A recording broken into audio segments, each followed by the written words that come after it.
You're listening to the Wrigleyville Nation podcast. Season ticket holders and lifelong fans with neighborhood ties discuss Cubs news and neighborhood happenings. Here's your hosts, Jeremy and Pat.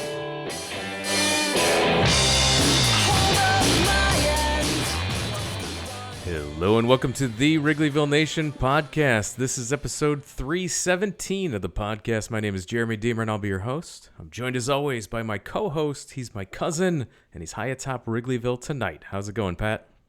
It's going great, Jeremy. Thanks very much. Well, it's been a great week. We've got we will talk about the week that was for the Cubs. We will preview the week that will be, and we'll have a guest on here shortly after we talk about the week that just wrapped up. We'll have Anthony Wootton on from the TransAtlantic Sports Show to help us preview the London series. He's reporting live from London, so we'll have him on shortly to fill us in on all the happenings going on with MLB UK.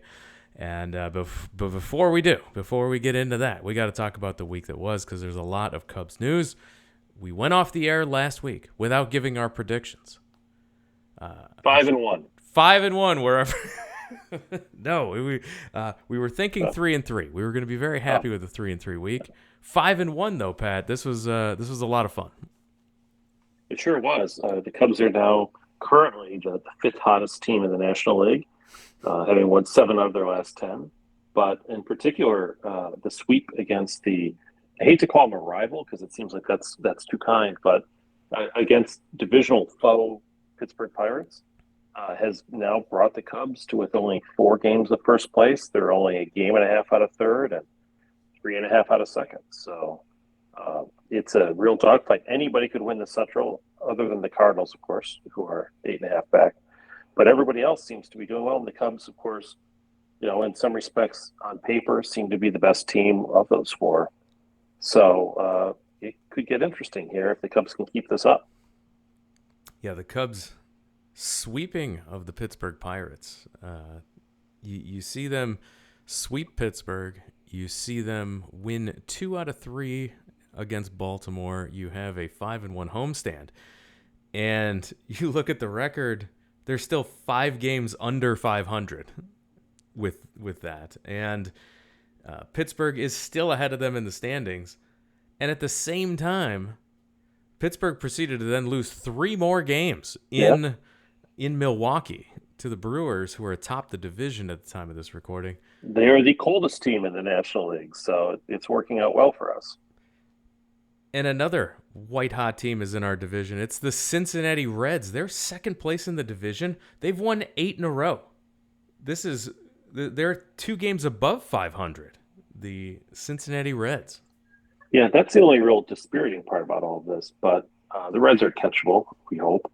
But the fact that the Cubs are only a game and a half behind Pittsburgh, you got to remember when we last podcasted, the Cubs were 6.5 behind Pittsburgh. So in 1 week, the Cubs picked up 5.5 games. That's that doesn't happen all the time. I mean, that's a real improvement for the Cubs, and especially when they're going to play them 3 more times. I was going to say it, and now with the Cubs heading to Pittsburgh for a very crucial Monday, Tuesday, Wednesday series, how nice would it be to kind of cap off the American portion of the schedule, first half of the schedule, with winning 2 out of 3 against Pittsburgh? That'd be a nice way to go into London, I think.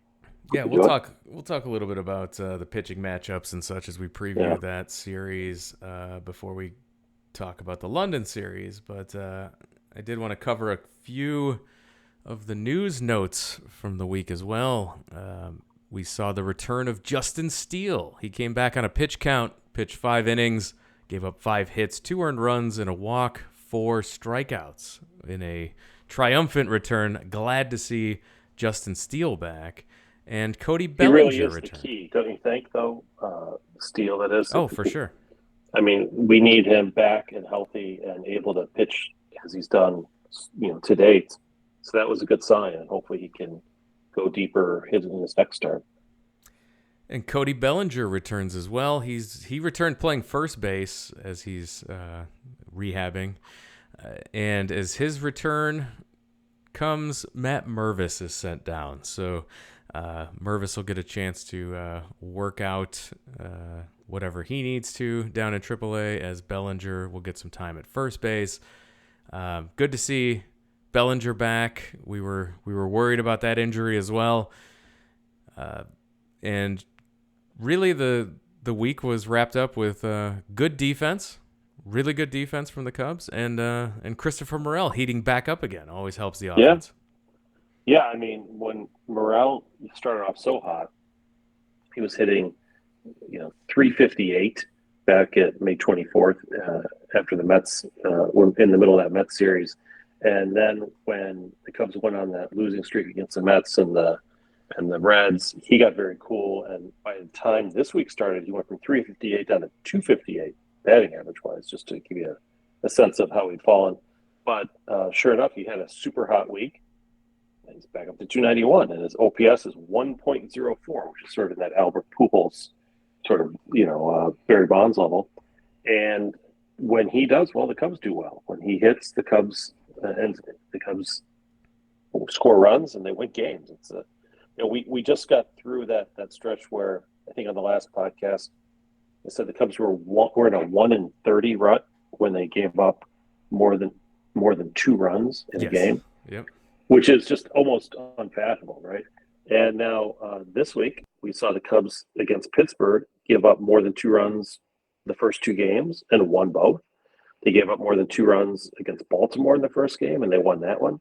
So they were actually 3-1 in games where they gave up more than 2 runs this week, which is a nice place to be, because you can't continue to lose games where you give up 3 runs or more. You got to win some of those, and the offense came through. Cubs scored in double digits 3 times this week. That's pretty. I mean, I don't think they've done that. When was the last time they scored in double digits? I guess they've done it maybe 3 times in the previous month and a half.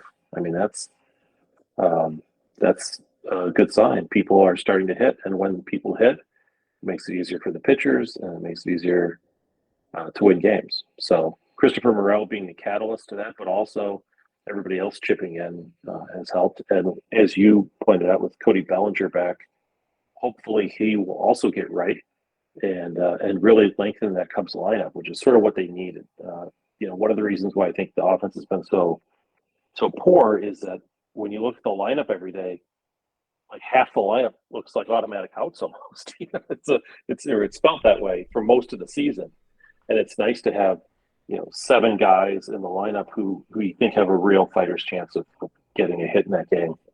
And it looks like the Cubs might be at that point where they're there. We'll see.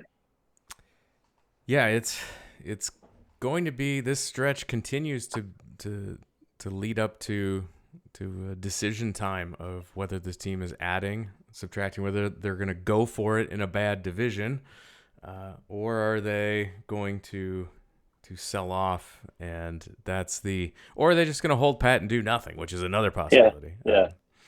So I was looking at an interview that Jed Hoyer did with CHGO, Ryan Herrera, friend of the show at CHGO. Jed Hoyer was quoted as saying, "It's probably rare to be at a point where you would say that about a division in the middle of June, where I think anyone can still win it," Hoyer said. "No one has pulled away or even pulled away from 500. I think that's one of the challenges of evaluating your team, is that you're evaluating where you are in the standings, but you're also evaluating how you're performing." He says, quote, "I mean, we have 6 full weeks, really, to get to the end of July. A lot happens in that time. We've only played, 10 weeks so far? We have 6 more to play to get a feel for where we are. I think we have to evaluate all of that. But yeah, obviously, given where we are in relation to 500, I think in a normal season, we would be looking at a much steeper climb than we are right now. Obviously, that's a fortunate thing that we're not."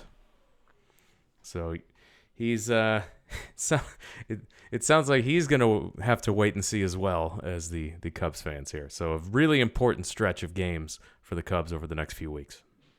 Right, and not for once, but I actually agree with his analysis, in that the Cubs are in a unique position. They are in a division apart from the AL Central, which is looks like the worst in baseball. We don't have any dominant teams in this division at all. So if somebody gets hot, things can happen. And even the Brewers, who are in first place, are susceptible to long losing streaks. We've seen that from them this year.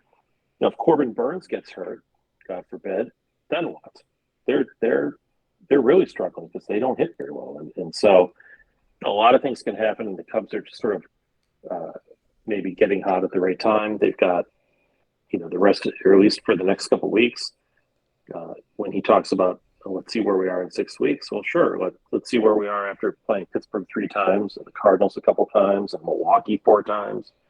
That might give us a sense of direction. And I feel like either the Cubs will be where they're at now, sort of in this kind of sort of no man's land by the All-Star break, or they could be slightly better, but still in the mix where it's like, gee, we're not very good, but we're in first place or something like that. Or if things go really poorly and the wheels fall off and they go on another prolonged losing streak, they could find themselves truly probably out of realistic contention. So I think it's imperative that they at least tread water and try to maybe edge up. And even though all the teams in the division are bad, and even though they're only a handful of games out of first place right now, I don't know about you, but it would be nice if the Cubs were still in second or third place. It's just weird being in fourth place and only 4 games back, but you still have 3 teams above you, any one of whom could get hot.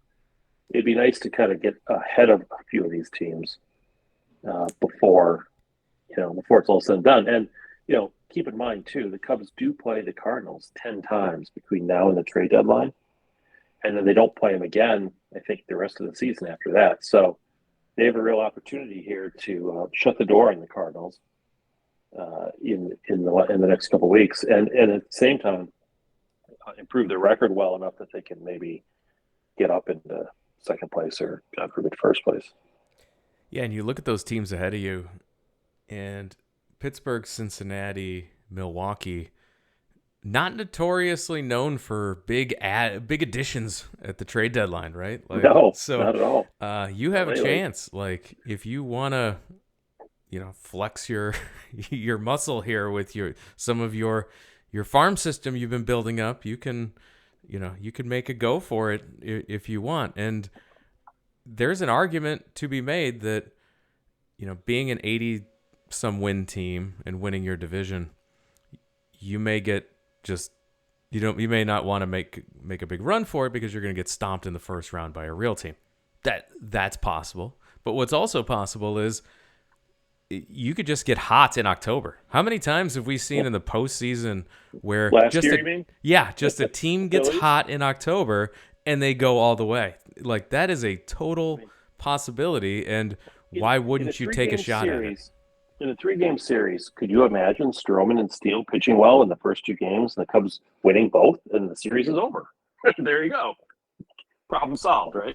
It happens. And we watched the St. Louis Cardinals win a World Series with 82 or 83 wins one year, right? I mean, that can happen. And so I'm with you 100%. I think if the Cubs are at least treading around, in contention within a couple games of first place by the trade deadline, it's very enticing to want to buy players. And of course, there are all these factors that come into play. One is, can you re-sign Marcus Stroman? Because you got to do that, right? You can't let him walk for nothing. The other is, what can they get in the free agent or in the trade market? Can you get a third baseman? Maybe. Can you get a left-handed power bat? Can you get some bullpen help? There are some areas where obviously they could use some help, and this is all dependent upon not having any significant injuries, which would cause even further damage to us. But yeah, there's a lot to be. There are holes that could be patched, I think, relatively cheaply with sort of guys with a couple of months of team control left, and I'd be more than happy to take that run if it looks like they have a chance to make the playoffs and if they can re-sign Stroman at the same time. Because when I look at the schedule, it's quite doable. You know, I look at all these games against like Kansas City and the Tigers, and it's like, oh, the Rockies. And I'm like, oh, I think the Cubs could have a good second half, and we'll see. But the rest of the teams in the division are not famously known for adding.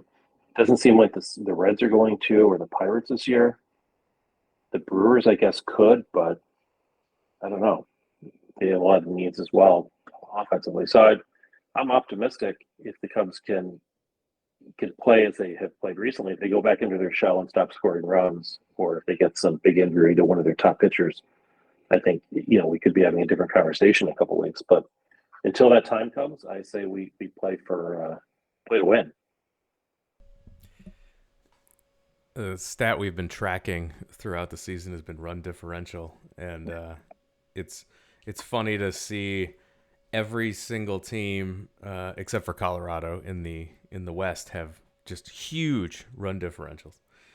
Positive run differentials. And then you get to the Central, where everyone has a negative run differential except for the Cubs, who are currently +9. But if you take that Oakland series out of the mix, they would also be negative. Although if you took out all the games where we had position players pitch, we'd be +19. So I guess it goes both ways. True. And by the way, that's the same Oakland team that proved pretty difficult to beat for some of our NL Central foes. So it's true. It's hard to believe that the same Oakland team that we were laughing about and beating up on also swept the Brewers. And in the NL East, Atlanta has a +100 run differential, and then everyone else is in the negative. Everyone else is in the negative in the East. Unbelievable. Yeah. So look. Yeah. So you're right. I mean, we're the Cubs are in a unique position. The only other division I'd rather be in would be the NL Central, where the Twins, no team is over 500. Or the AL Central, I'm sorry, where no team is over 500. Unbelievable. I mean, there's that part. And the Royals now have inched closer to the A's for having. We talk about teams that are on pace for historically bad seasons. Well, the Royals now are 19-52 that's a 268 winning percentage. They're looking at 120 losses if they play their cards right. I mean, it's amazing how we have these teams with such terrible records right now in the AL. A couple of them. Yeah, absolutely wild. So it's early, but there's a lot in the next couple of weeks that will determine this Cubs season. So every series, especially these division series, crucial for the Cubs coming up. So let's look ahead to next week. 3 games at Pittsburgh to start the week. And the Drew Smyly, Marcus Stroman, and Kyle Hendricks will be the pitchers for the Cubs. Sounds good to me. Against Rich Hill, by the way, a former Cub from 2 decades ago. I mean, I look at the matchups, and I think the Cubs could win. When you look at a matchup and you think, okay, well, we have a very good chance of winning all 3 games, you hope you win 2 out of 3. That's usually how that works. But with Seiya Suzuki about ready to get hot, and with Ian Happ ready to hit a couple more home runs, I think the Cubs are going to be in good shape next week to at least take 2 out of 3 from the Pirates.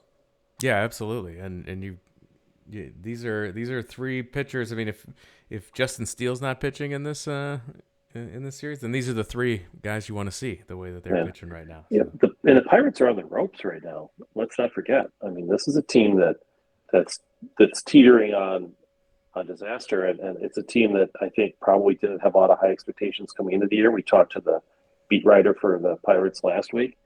This is a little bit of a surprise. I mean, they thought some of these young players would do better, but they didn't expect to win the division. And all it takes is losing 10 out of 11 for the second time in the season to remind you that, oh, maybe we aren't that good. And it'd be nice to kind of get them behind us. And then the Cubs, so they're playing Monday night, Tuesday night, Wednesday night. Then they will be off Thursday and Friday as they are heading across the pond to London for the MLB London series against the St. Louis Cardinals. Here in Chicago, that's a Saturday noon start time. and then a Sunday 9 a.m. start time. Get your coffee and watch some Cubs Cardinals on Sunday morning. You know my concern about this, right? Like if the Cubs are red hot when they head to London, boy, you hope that the days off and the time changes and the novelty of it doesn't cool them off a little bit. That would be tragic. And I always think that on those trips overseas, that the whichever team is the worst team or the underdog team has a distinct advantage because there's so many variables at play, new variables at play that could affect either team. But certainly this isn't being played sort of on level ground like you'd expect. So let's hope that the Cubs don't stumble against the Cardinals and then come back flat against Philadelphia. Knock on wood. Yeah, the Cardinals are playing the Washington Nationals in their run-up to playing the Cubs. So there's a chance, you don't want to see them get hot at the right time by playing a bad Nationals team. But we do have Justin Wainwright, Cub killer, with an ERA over 6. So this will really be with short porch, an ERA of 6. I mean, can we please hit this guy for once, please? Oh, I would love to see it. So then the Cubs come back from London, and then they will have a homestand against Philadelphia, against Cleveland, before playing 4 at the Brewers, and then 3 at the Yankees, taking us to the All-Star break. So 2 weeks to go. That's an important 7-game run right before the All-Star break, isn't it? On the road. Those 4 in Milwaukee. That's a 3 huge against the Yankees. Those not are easy games there. Not easy games, but those games against Milwaukee, not a lot of opportunities to make up some games here. So, I think people will realize this in the second half of the season if the Cubs are in any kind of relevant position. But this balanced schedule, where you basically only play your own divisional foes maybe 12 times versus playing them 18 or 19 times like they have in the past, that's 6 or 7 games. That's like a couple series fewer versus each of your divisional rivals. That adds up over time. It really does. And I'm looking at a stretch here at the end of August where the Cubs play 4 at Pittsburgh, 3 home against Milwaukee, and then they go and play 4 at Cincinnati. And it's like those 11 games represent like a quarter of the entire NL Central schedule with the Cubs this year. And then after that, there just aren't as many opportunities down the stretch. So, when you do have these divisional rivalries or divisional foes, you have to try to beat them. You don't want to lose 3 out of 4 to the Brewers. That's for sure. No, that would help Jed Hoyer make his decision in a way that Cub fans do not want to see. But we realistically, the Cubs could go 5-0 this week. Don't you think? Absolutely. We'll chew on our predictions. We'll think about it. We'll close the show with our predictions. But first, we have to bring on our guest because we mentioned the London series.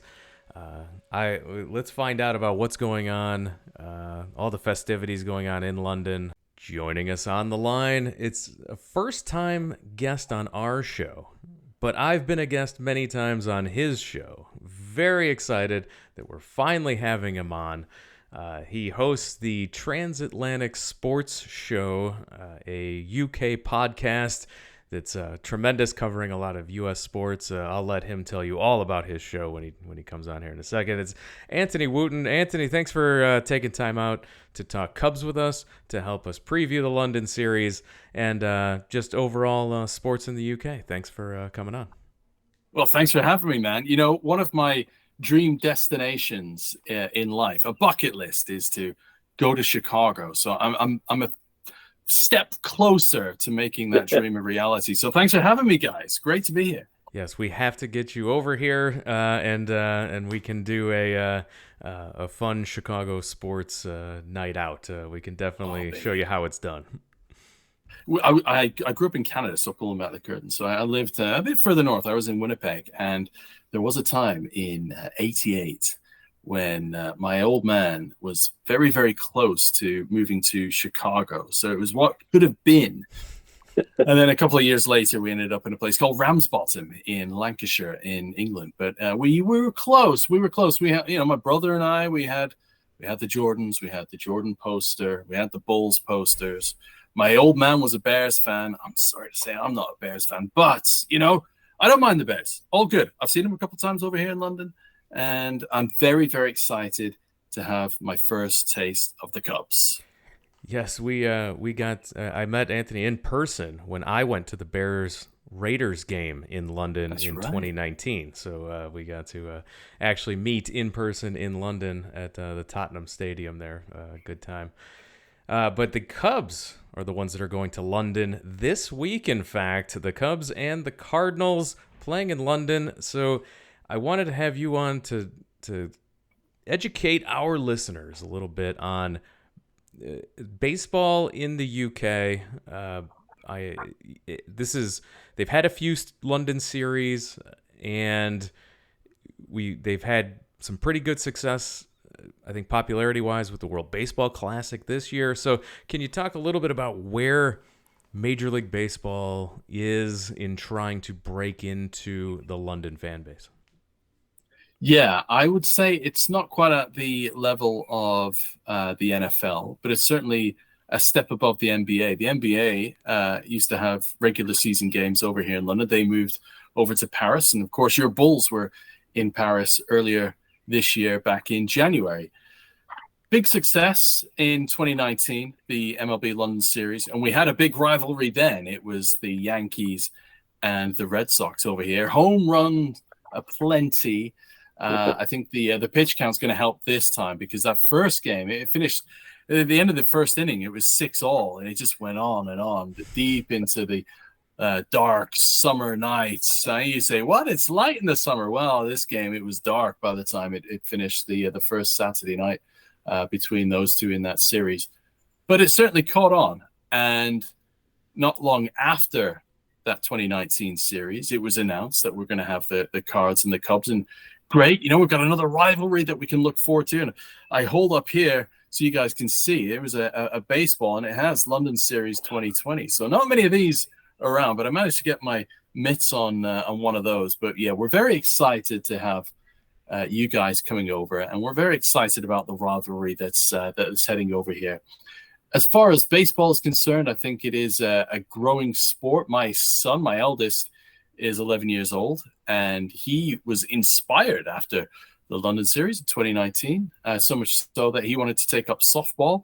And just where I live in South Oxfordshire, a small town called Henley-on-Thames. It's the mecca for rowing. Right now, we've got crews from the States here because the Henley Royal Regatta is taking place not this week, but next week. And this town is a population of 10,000. You can almost double it to 20,000. And there'll be tens of thousands of people coming for the rowing. And there's crews from all over the States. You think of all your Harvards and Yales. They're here. Everybody's here. Berkeley's here. We've seen them. Chinese crews, German crews, some of your elite sports people. If they've got a gold medal in rowing at the Olympics, they're here. This week they're practicing, and then next week it's all about the rowing. But in this small South Oxfordshire town, just around this area, we got a larger town called Reading. You may know of Reading from a former Premier League team, and Oxford's not far. But baseball, softball, it's very popular. Softball is a very popular sport. One of my wife's good friends joined a softball team just a few years ago, and they are mad for softball. I think the only disappointment really is that the London Olympics didn't get baseball back in 2012. It was obviously in 2020 when baseball was in Japan, so 2021, because we all know what happened in 2020. But I say the only unfortunate thing is because we would have had a baseball stadium. We would have had a proper diamond. Not far from where I live in Henley, just outside a town called Slough. You will know very well Pinewood Studios. Star Wars was filmed there, the home of James Bond. Just a hop and a skip away from Pinewood Studios is a place called Fareham, and they have the Fareham Fields there, and that's essentially the home for British softball, and baseball. This week, on Thursday, we'll have scouts from MLB teams at that field watching the best of European talent. I was there in 2019. They'll do the same again, where the best of Europe, as I say, will be here and they'll all be competing. And we now, thanks to the success and growth of baseball, we have a fairly successful British baseball team. And they've qualified for the next World Baseball Classic as well. It was touch and go, but they're up there. They're in the higher rankings, so they'll be there. And there was an interest. Over here, the main broadcaster is the BBC. It is owned by the public. The way that it's funded, we pay a TV license fee, and that money goes to the BBC. The BBC have the broadcasting rights for the London Series games, and the World Baseball Classics was streamed as well on the BBC. So it's getting attention. It's got eyes on it, and it'll continue to grow. And there's a real buzz right now in England because there's another bat and ball cricket. Sure. It's called the Ashes. And it's you talk about your rivalry with the Cardinals. My goodness, the England-Australia rivalry playing for this little urn and inside of the ashes of the wickets that were burnt because England's tour of Australia way back when was so disastrous, they just burnt the wickets. Well, now they play for this tiny urn. And the rivalry is absolutely immense. The first test match of the series is due to end up in Birmingham. It's going to the 5th day. That's right. They play 5 days. Could end in a draw. It's not going to end in a draw. It's very, very tight, very close. Australia are closing in on, they've got a run target of 281 runs. They'd lost a few wickets, so, they got a few men out. They've still got 7 guys to get out England of the Australian team on Tuesday. We've got cricket. We've got the excitement of bat and ball. But there's no Ashes this weekend. The Ashes follow midweek next week in London.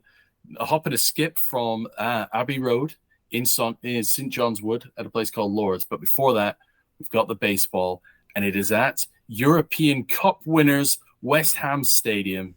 And there's a real buzz around town. In the center of London as well, Trafalgar Square, baseball is taking over for 3 days this week, and it's going to have a real presence. That is very exciting because we didn't have that the last time. Even, we had the Yankees over, but we didn't have that where they'd taken over Trafalgar Square. And I think that is also going to put baseball on the map.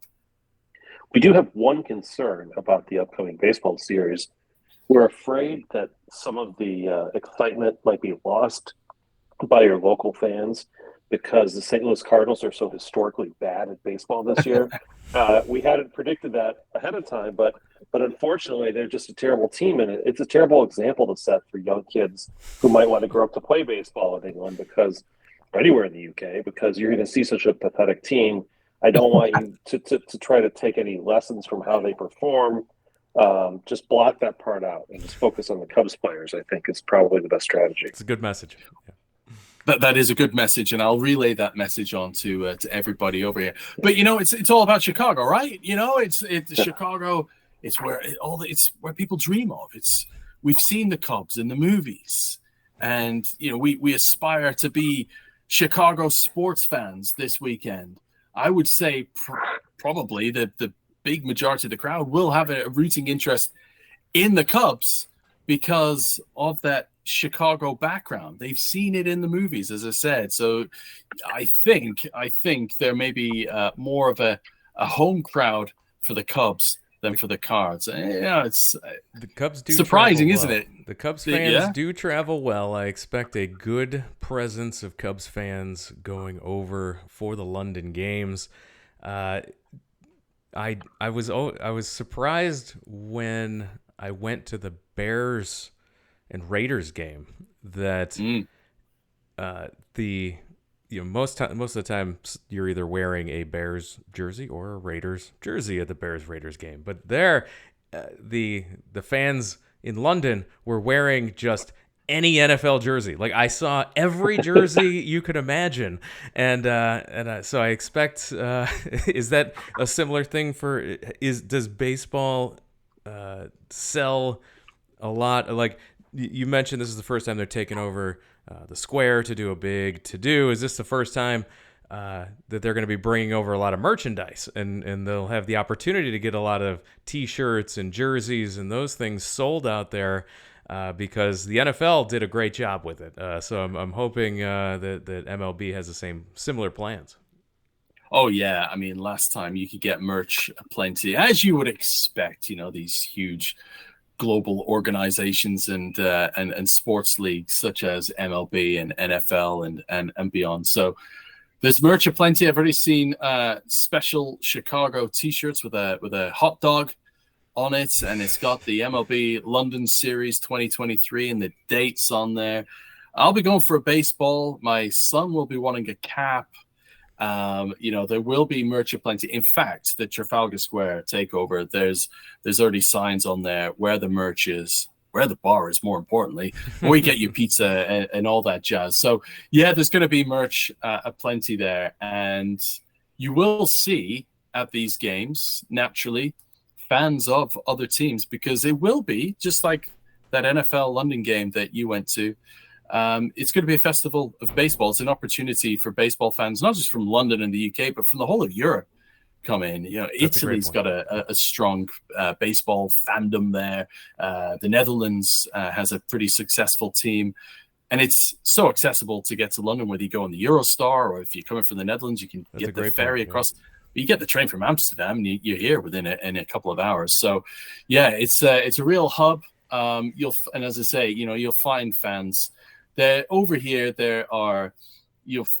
if you just need to search social media, you'll see that there's an MLB UK community. There is Cubs UK, Cardinals UK, Blue Jays UK, you name it. The fans will gather. They'll meet up because they're part of their own community on social media. They'll get together. They'll represent their teams and their colors, and they'll just have a great time. So, I was going to ask you, go ahead. But just how is this being framed, this series? Like, you mentioned Star Wars earlier. I assume this is like a good versus evil kind of framing, like with the Cubs being sort of the Force and then the Empire being the Cardinals. Are people just looking at more as a novelty, or do they understand sort of the underlying dynamics of what's going on with the teams? I would say it would be 75% in favor of people understanding what's going on. It's going to be a hardcore elements of baseball fans. And then, of course, it'll be fans who have seen the big ticket in town. And it is the big ticket in town this weekend. Like I said, the Ashes isn't until next week with the cricket. The football soccer season is over. At time of recording, England play their Euro 2024 qualifier. Once that's done, Harry Kane and co. could finally have a rest and get ready for preseason. So they'll go off on holiday. So sport is shutting down, mainstream sport over here. So yeah, it's a hot ticket. So there will be fans who'll go, or just sport fans in general who'll go, and it's an opportunity to enjoy baseball. There will be people who go to the States, and part of the U.S. culture is to go to a baseball game. People will be going on their summer holidays and taking a game at a ballpark wherever they are on their vacation over there. But for people who aren't going over to the States or to Toronto for their vacation this summer, they've got it on their doorstep, and there's an opportunity to watch baseball with all the razzmatazz. And what's interesting as well, they did it last time. Saturday over here is an evening game, and then on Sunday is that afternoon spectacle. So those afternoon games that you guys have stateside, those are gems over here because it's at a UK-friendly time, as we call it.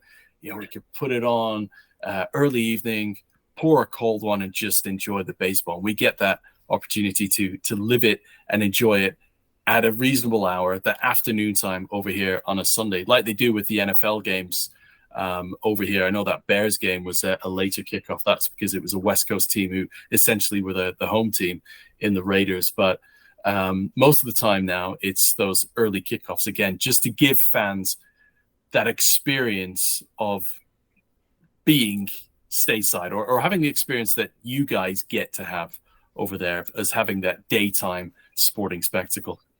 Do you think anyone in England has ever been to St. Louis, or have you just seen pictures? Maybe Arsenal fans have gone over there and shown their hatred for Stan Kroenke. There you go. So tell us a little bit about the stadium that they're going to be playing these games in. You mentioned the home run barrage of the last time there was a London Series game.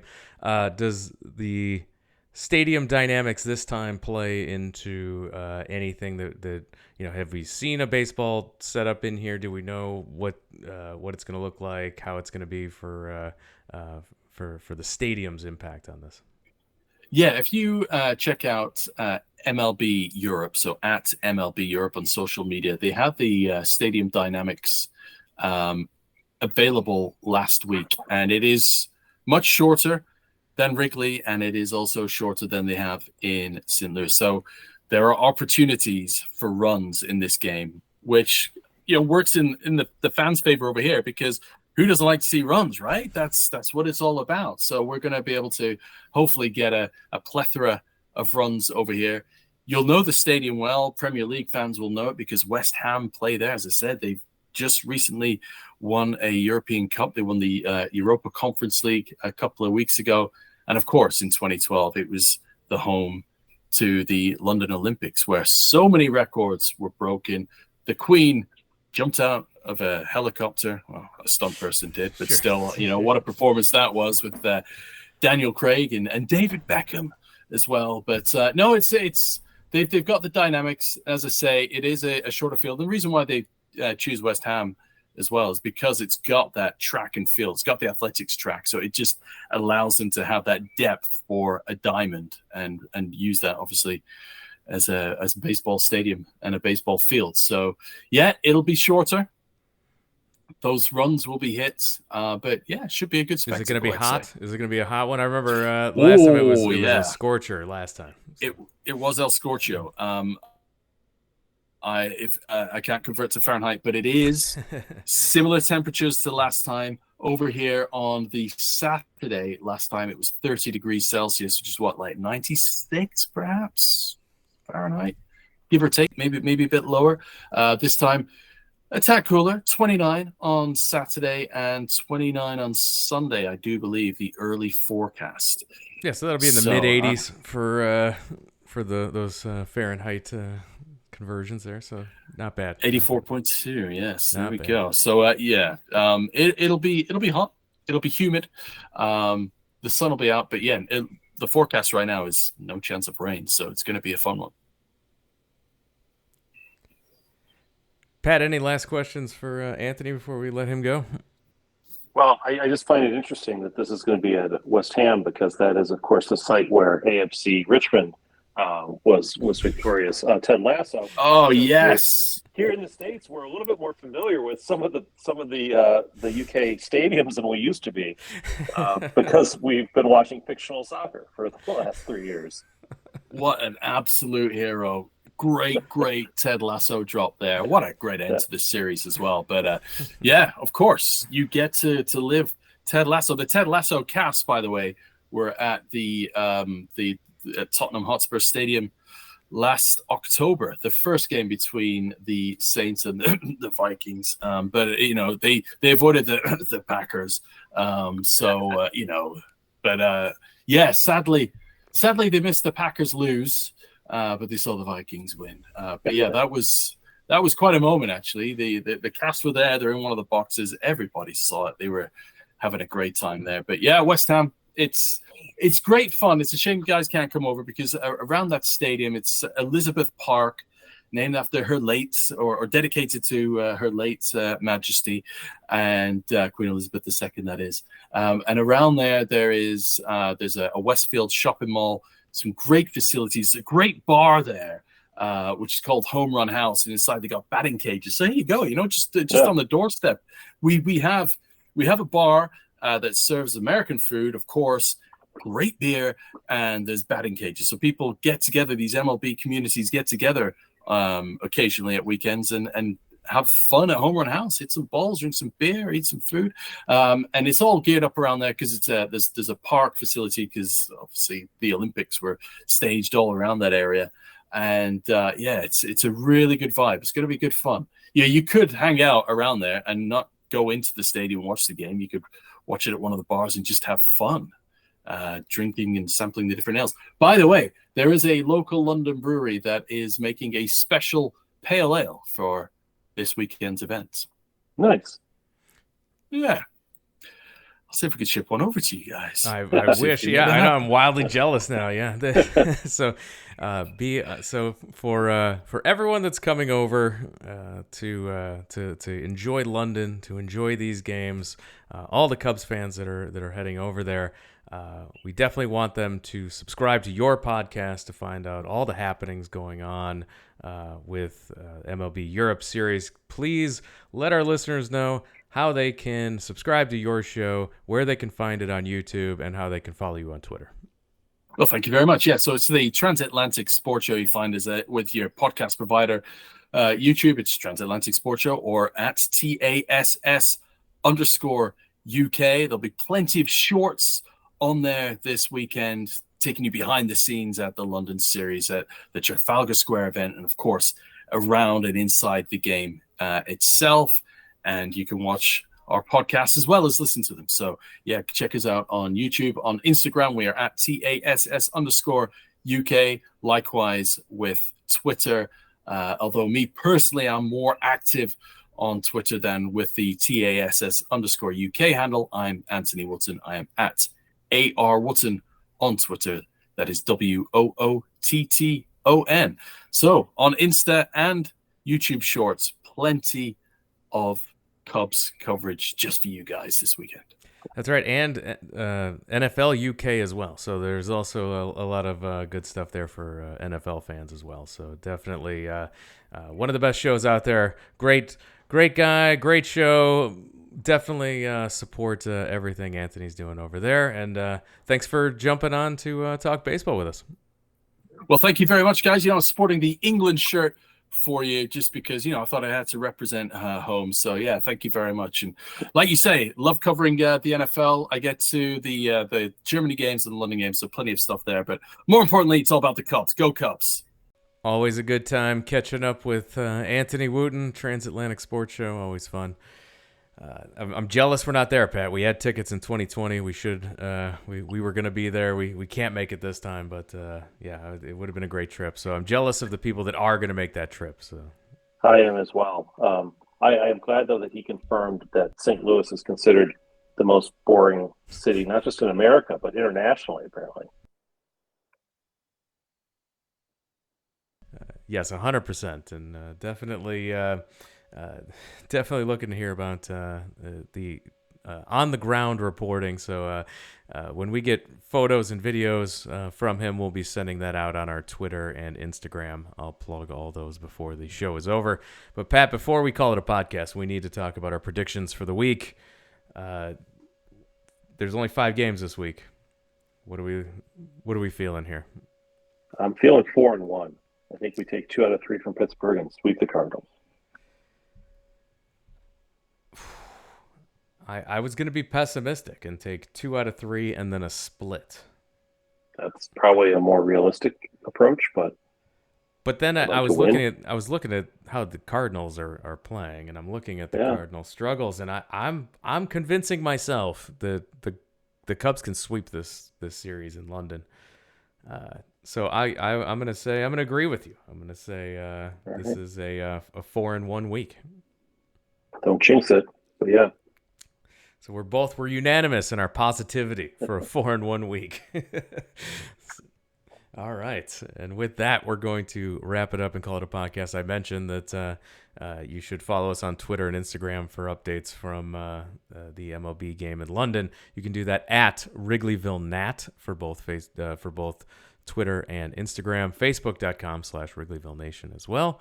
And WrigleyvilleNation.com has all of those links, the entire back catalog, and the link to our Patreon, patreon.com/Wrigleyville Nation. It's how we keep this show ad-free every single week, so make sure you support the show there. Anything you can do, every single penny goes right back into the show, helps us not have to run ads, and make sure that if you can't support the show financially, you're telling your Cub fan friends about the show, showing them how to subscribe to the podcast.